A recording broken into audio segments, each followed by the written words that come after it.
একবার একটি ছোট্ট বীজ মাটির গভীরে চুপচাপ শুয়েছিল।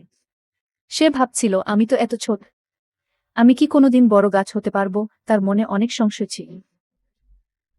কিন্তু মাটি তাকে আগলে রাখে, রোদ তাকে উষ্ণতা দিন, আর বৃষ্টি তাকে জল দিল। এই ভালোবাসা আর যত্নে বীজটি একটু একটু করে বেড়ে উঠতে লাগে। তার ভেতর থেকে একটি ছোট্ট চারা বের হল। সময় যত গড়াল, চারাটি ততই বড় হতে লাগে। তার ডালপালা ছড়ালো, পাতায় পাতায় ভরে উঠল। একসময় সে এক বিশাল আমগাছ হয়ে গেল, যা ছায়া আর ফল দিত। একদিন এক শিশু সেই গাছের নিচে বসে আম খাচ্ছিল আর বলল, এই গাছটা আমাদের কত উপকারে লাগে। বন্ধুরা, নিজেকে কখনো ছোট ভেবো না।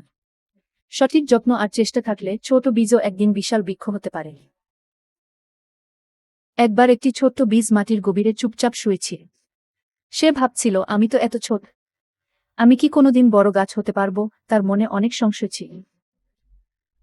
কিন্তু মাটি তাকে আগলে রাখে, রোদ তাকে উষ্ণতা দিন, আর বৃষ্টি তাকে জল দিল। এই ভালোবাসা আর যত্নে বীজটি একটু একটু করে বেড়ে উঠতে লাগে। তার ভেতর থেকে একটি ছোট্ট চারা বের হল। সময় যত গড়াল, চারাটি ততই বড় হতে লাগে। তার ডালপালা ছড়ালো, পাতায় পাতায় ভরে উঠল।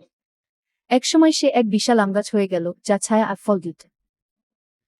একদিন এক শিশু সেই গাছের নিচে বসে আম খাচ্ছিল আর বলল, এই গাছটা আমাদের কত উপকারে লাগে। বন্ধুরা, নিজেকে কখনো ছোট ভেবো না। সঠিক যত্ন আর চেষ্টা থাকলে ছোট বীজও একদিন বিশাল বৃক্ষ হতে পারে।